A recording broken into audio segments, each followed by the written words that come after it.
Hi guys, welcome back to my channel. My name is Jaden and I'm going to be telling you about all 17 books I read in June, starting with Forget Me Not, and I rated this one 4 stars. So Emma, and Elliot have to work on a wedding together after breaking up 2 years prior. Can they come back together professionally and romantically? So it was a cute book and I really liked the colors. Emma's mom has had like 16 weddings throughout her entire life, which I found very unbelievable. Like, has been the bride in 16, and I'm like, that's very unbelievable. Good arcs for both characters, and I liked how Elliot had been keeping track of time when he first met Emma and when he last saw her before the story started.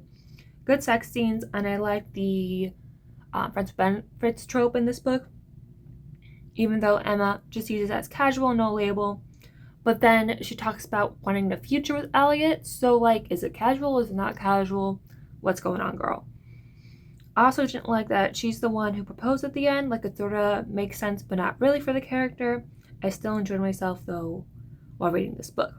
The second book I read was Morsel, and I rated this one 3 stars. So Lou gets sent to take pictures of a property appraisal to keep her job. She'll find that the property holds a whole lot more secrets than she intended. So this book was less than 200 pages, and I finished it in less than a day. The story started off immediately, and it was good in the beginning, but then it kind of lost me as the second half progressed, especially with what happens in the second half.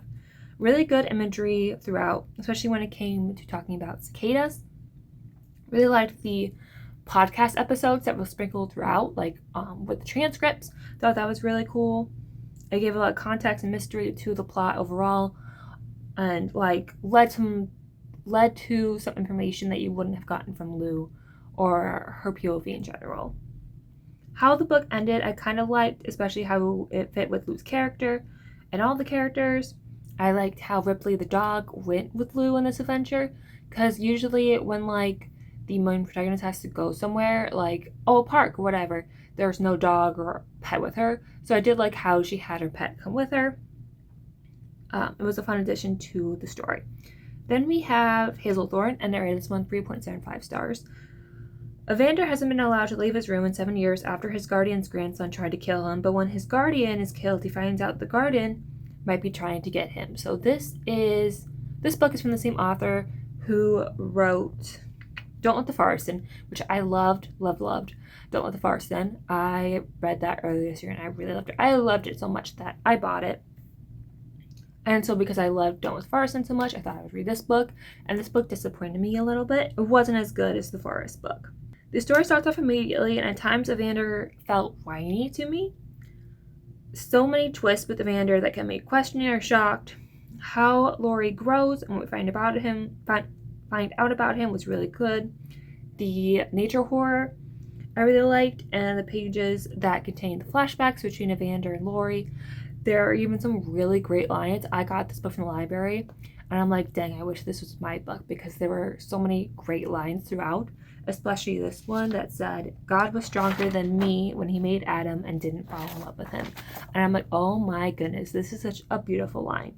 There were also good illustrations of the plants as well, and I really liked how the book ended for Laurie and Evander as a couple. Then we have A Prayer for Vengeance, and I rated this one 3 stars. Gia is turned back to human by Milo after being turned into a statue centuries earlier by a man she cared about, and now she's going after him. So I wanted to DNF this book after 60 pages, but I didn't. I don't know if it was the writing style or the prose, but I just didn't care about the characters or what was going on. There are times that I just glazed over what I was reading, which never happens for me, and which is really awful, especially when there's like a battle scene going on, and I'm like, I don't really care what's going on. Story also starts off immediately. It did have some interesting ideas, like that Gia gets turned back into stone throughout the story. Like, after she gets turned to human like the first time, she does continuously also get turned back into stone. And I liked Val. I really didn't believe the relationship between Milo and Gia. It didn't work for me, and it wasn't believable. What happens to Milo at the end was meh, but I liked the cover of the book. It was just the book overall was just disappointing. I just wish it had been better, especially since it talks about gods and all this stuff, and it reminded me of mythology, and I love mythology. But this book just wasn't it. And then we have We Are All Guilty Here, and I rated this one 4.5 stars. So when Emmy's best friend's daughter and her friend are abducted, Emmy will do anything in her power to bring them home. So I really like this book, and it kept me hooked on the first page. Had long chapters, had a few different character POVs, which at first wasn't a fan of, but it does work for the story. I really liked the twist and where the plot goes halfway through the book, because I wasn't expecting it. And it changed how I saw about the story. A lot of good twists that I didn't see coming and kept me intrigued, especially what we find out about Jude. Like, that will be interesting to see as the series progresses for the characters, and as the reader as well. Book had been on my TBR for a while, and I'm glad I have finally read it. I don't know if I'm going to read more in this series yet. It depends if my library gets those books, but I really enjoyed this one. And then we have The Woman of Troy, and I rated this one 3 stars as well. So Achilles' ex-wife, Briasis, I might have pronounced that wrong, tells the story of the woman of Troy after it fell. So nothing really happens in this book. Like, nothing. Like, there's no real good progression of the characters. Nothing happens in this book. Like, the whole plot of the book is that everybody's stuck outside Troy because there's no wind to get them out of Troy. So everybody's stuck outside of Troy, all the characters, and them hoping to do something to get off Troy. And we find out it's because King Priam, who was the king of Troy, was killed and wasn't buried properly. Like, that's the whole plot, is to get the wind going so they can leave. And it's only because this guy wasn't buried. And, like, he doesn't, like, the wind finally comes in the last 30 pages of the book. So it's like, okay, what was the reason for this book? I learned nothing. Though I did like how Briasis was the one telling the story, as she's usually sidelined in Achilles' stories. It's just like Achilles' wife, because it's mostly about Achilles and Patroclus. I don't think I'm pronouncing that right, but you know who I'm talking about. So I did like how we got her perspective in this. Prias and Calcus's POVs are in here. Again, I probably butchered those names. And if you took those POVs out, you wouldn't be missing anything.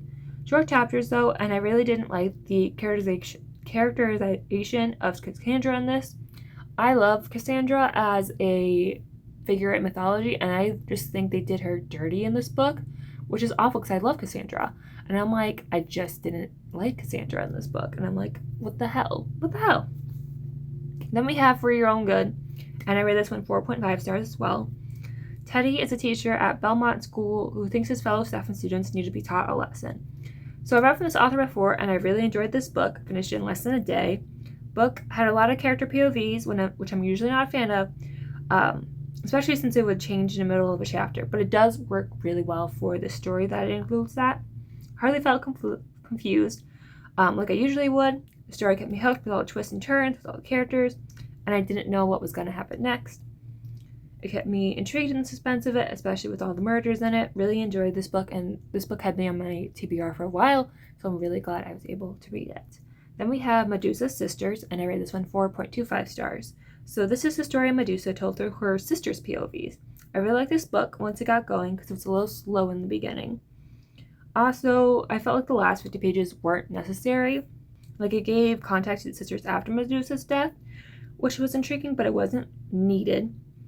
I liked how we got to know each sister outside of Medusa, because usually when we get Medusa retellings, it's just from Medusa's POV. But now we get the sisters' POV, so we get to see how they perceive each other, around people around them, and Medusa herself. I really enjoyed Medusa's relationship with Athena. I found that really interesting, because I've only seen that in one other retelling. Why the other sisters do get cursed does get explained in here, which I really liked, because it was funny because I was talking to my coworker about this book, and she's like, I never understood why the sister got cursed, and then that question got answered in this book. So I did like how we got an explanation for that. I really hate Poseidon in this retelling. I hate him in all these like Medusa retellings.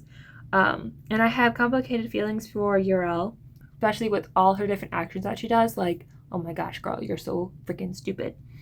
Compared to Sethos, overall, good retelling that does some good twists on mythology, especially on characters and heroes' origins, which I enjoyed. Then we have Locust Lane, and I rated this one 3.25 stars. When Daniel's daughter Eden is found dead after hanging out with local teens, it's up to the parents to find out what really happened. This book has been in my TBR for a while and I decided to finally read it. It was slow to start for me, and there were multiple POVs characters in the same chapter, which because of that the chapters were really long, which was also really annoying while reading, but you get used to it as the story progresses. Mystery was interesting and it kept me guessing. Even with the book having almost 300 pages, I still felt like the story ended abruptly and kind of cliffhangery. It was very unsatisfying. Like, this is how the story ends for some of the characters, just like, boo, this is stupid. Then we have The Divorce, and I rated this one 3.5 stars. So Naomi's life is perfect until her husband wants a divorce, but Naomi is going to do everything in her power to keep her life and her son. So this is a Frida McFadden book, and I finished it under a day. Book is okay, and it's on my lower tier of Frida McFadden books. I already didn't like Naomi when we met her, so I was uneasy about her for a good portion of the book. Everything about her was just off. What the twist was, I wasn't expecting, though I did figure out who the second perspective was as the story progressed. And I read a lot of her books, so I sort of know how these go. Then the book tries to rapidly wrap up and then throw another twist at you at the end, which is meh. Overall story was interesting and it kept me guessing, especially between Naomi and Veronica. Overall story could have been better. Then I have the Beheading Game, and I rated this one 3.75 stars. So, Emberlyn is killed, beheaded. She comes back to life to get her revenge on Henry VIII. So it was okay and short read. The story was underwhelming, which sucks because I was really interested. Once I found this on like Goodreads, I'm like, oh my gosh, this book seems so interesting, and it was just underwhelming. I thought it was going to be more exciting than it was. The synopsis of the book made it seem like a certain character was going to be more important than she was. Like she's in it, and then halfway through she leaves, and then appears like at the epilogue, and it's like, what was the reason? Like, what was the reason? Also, it talks about how like different Anna was. Like, she was so bold and took charge with Henry, and it gets repeated and repeated and repeated throughout. It's like, okay, we get it. And it was different, and it was bold, and it was different than Catherine of Aragon. We get it, we get it, we get it. You don't need to tell us every 5 seconds how different she was, and how she took charge and was trying to change everything. Like, we get it. How she comes back to life is never explained. And what happens at the end, I was like, seriously, this is what the story has been leading to? Like, I thought it was meh. I really liked the cover, though. It's a really pretty cover. Well, it's not St. Andrews, but like, I do like the colors. And it had some really cool and interesting lines. Plus, I like what happens to Henry, though, even though it felt very anticlimactic, especially what we know with history. And I'm like, it was a good read. It could have been better. Then we have Rewind It Back, and I rate this one 4 stars. 6 years after breaking up, Rio and Haley find out they're next door neighbors, and Haley is designing Rio's house. Can this couple get back together, or will their problems from the past stop them? So this is the 5th book in the Windy City series, but you don't have to read them in order to know what's going on. Fun time reading this book. I like the character arcs of both characters, and past problems do get resolved. No third act breakup, which I'm glad, though there seemed to be a miscommunication that might have led to a breakup, but there wasn't. Book at times would repeat itself like a couple paragraphs down, which is annoying. So like an example of that would be like Haley's roommate talks about like, oh yeah, I have my brother and he does this sport and blah blah blah blah blah blah blah. And then literally a couple paragraphs down, it talks about the basketball player and like, or whatever sport it was, and like, oh, his sister is Haley's roommate. It was like, we just talked about this. Why are you repeating yourself? It was so stupid. I also found it weird that like Haley's job was completely okay with her dating a client. Like, okay, that there's no client interference. Like, okay. Some sex scenes, but not a lot. Also, I felt like a lot of past and future characters felt shoehorned into this book, whether to tease past books or future books, which was annoying, especially at the end, because like this is supposed to be the last book in the Windy City series, so it's like you get somebody's POV and they're like, oh, this is this person, this is this person, like all the like different characteristics of each of the different couples, and it's like no person would talk like this. Like, I know this is the way of the author saying goodbye to these characters, But it's like, it took me out of reading what I was doing, because it's like, oh, Stevie, blah, blah, blah, Xander, blah, blah, blah, Rio, blah, blah, blah. And it's like, okay, we get it. Why would you talk to yourself about this? It was just kind of stupid. Also, a lot of little twists when it came to Haley and Rio's past to keep the readers hooked, while earlier, when they had been mentioned, they were more ominous. And then we have The Library Lost Girls, and I rated this one 3.5 stars. When Gwen's sister comes back from Dollface School for Girls, not acting like herself, Gwen goes there to find out what really happened to her sister. So the story starts off immediately. Okay read that dragged at parts for me. Whole mystery was interesting, even though some of it was predictable. There were a lot of characters at times, so I did confuse them or mix them up. Third act, breakup, and conflict I felt like didn't need to happen because it made sense why the character didn't tell Gwen, and Gwen still got mad about it. So we find out, like, in the book, whatever, like, stuff gets written and that happens in the future. And so, like, her girlfriend hides something from her, and then Gwen gets mad about it, but then we find out the thing that she hid had a note that said, hey, this is going to happen.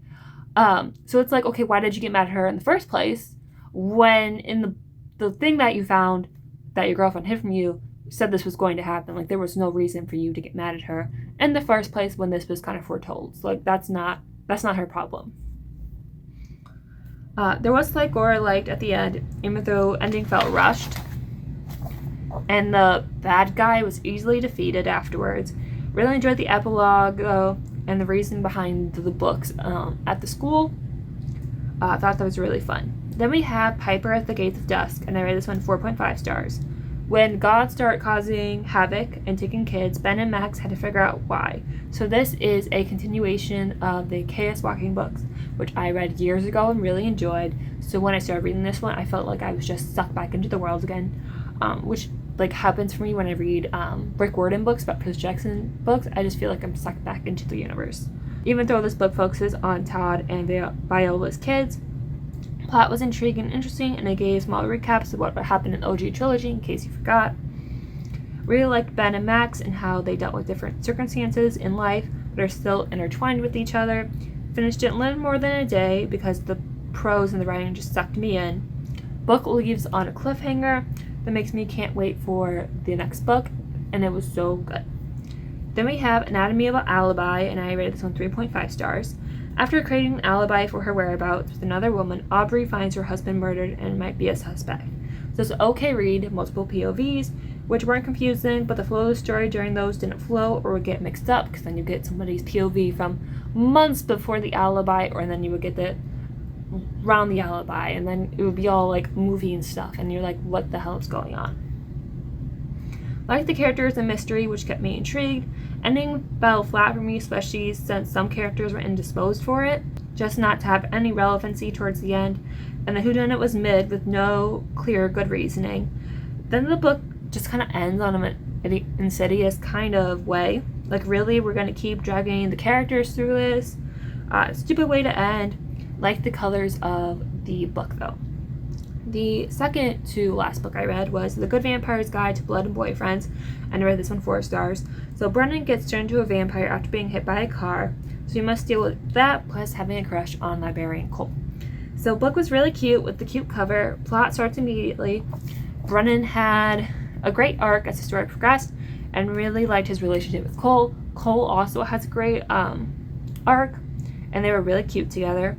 Really enjoyed the pamphlets, posts, and text sprinkled throughout. Nellie not knowing Tech was weird though I did enjoy her character. There's a small third act breakup, and I felt the antagonist got defeated way too fast. Like, there's reasoning behind it, and like he wanted to die, but it was still like, seriously. Did really enjoy this book. Book's labeled YA, but it could have been an adult book, and there wouldn't really be a difference for the characters. And then the last book I read was Dollface, and I rated this one 3.25 stars. So Jill's new in town and gets roped into being into the PTA, but finds out the PTA is sillier than it seems. Interesting premise that just didn't work for me at times. Whodunit was so easy to clock. But the protagonist didn't figure it out until a little before the third act, which is so stupid, because like the first murder happens, and there were only 2 people that were around the victim beforehand, and so you're like, who like give a reasoning why that person was murdered, and so you're like, oh, it's this person. Like, immediately it's that person. It was so easy. Like, it was so easy. I'm like, this has to be a red herring, right? No, it's that person. The killer POV, I really liked the imagery. It was so creative. It made the imagery and the description just made it come alive. Because, like, they talk about cutting a throat, like cutting a wedding cake or bread. And I thought that was really cool imagery. A lot of side characters, I got mixed up while they were getting attacked. So I didn't know who was who until later. Just because there were so many side characters. And you're like, okay, some of these are going to be cannon fodder. So why do I even care about them? Ending was very intriguing and it sucked me in while I was reading just to figure out what was going to happen. There are random sex scenes that have no relevance to the plot. Like, it's good to see Jill having an active sex life with her husband, but what was the point? Like, it's like, what are these sex scenes doing in this mystery book? Like, during one of them, she can't get off because, like, she's thinking about the murders. It's like, okay, what's the point? What's the reason of all this? The book also had a cool cover. The book also included MLM makeup stuff, which is a surprise for me while I was reading it. So this book does talk a lot about MLM and makeup and stuff. So I'm just pre-warning you, if you're wanting to read this book, it does include this. Overall, this book could have been better. So those are all 17 books I read in June. If you have any recommendations for July, let me know down below. Otherwise, I'll see you next month. Bye!